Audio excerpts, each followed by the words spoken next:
10, purposeful and deliberate comparison points. Comparing networking in real life to networking on LinkedIn. Now, this is purposeful networking. This is networking focused on your most important viewer, or what many refer to as your target audience, and purposeful networking focused on their influencers. This is not networking to have a good time. This is networking with purpose in mind. Number 1 point. When networking in real life, you need to present yourself clearly and succinctly relevant to your target audience. Well, that applies to LinkedIn as well. Your profile must be relevant, clearly, succinctly focused to your target audience. Number 2, when networking in real life, you need to show up where your target audience and their influencers hang out. You need to grow your LinkedIn network so that it consists of primarily your target audience and their influencers. Number 3, when networking in real life, you need to get into conversations that are relevant to your target audience. Absolutely do the same thing on LinkedIn.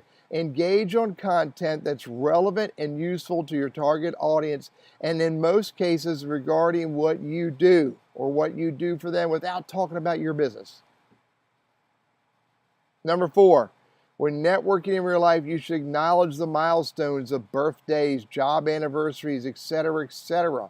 We should do the same thing when networking on LinkedIn, but be very clear and focus this activity on our most important viewers or our target audience. There's not enough time in the day to do this for everybody. Number 5, when networking in real life, you should look for ways to help your target audience. That's important on LinkedIn as well. Introduce your connections to each other. Share content that can be useful to them. Point them to new ideas and new opportunities as well. Offer to help your most important viewer or target audience when you can. Number 6, when networking in real life, you should pay attention to your target audience's words to uncover ideas and business opportunities. This applies on LinkedIn as well.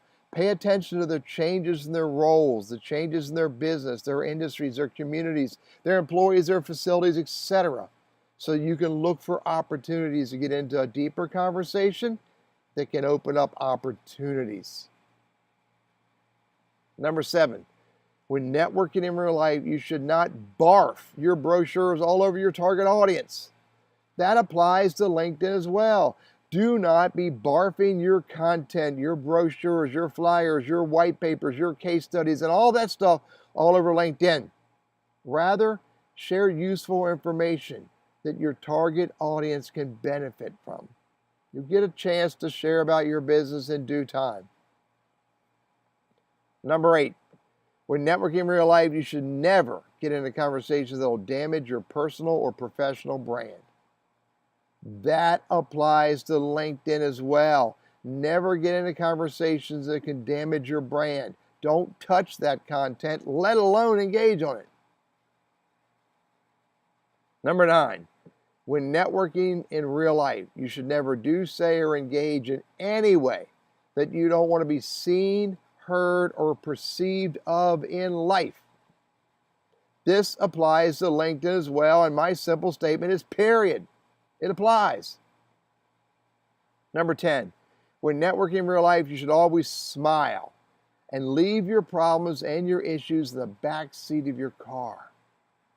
This is absolutely critical on LinkedIn as well. Leave with a smile. Never criticize, condemn, or complain about anything. It doesn't help you grow your business. Here's a few bonus points for you.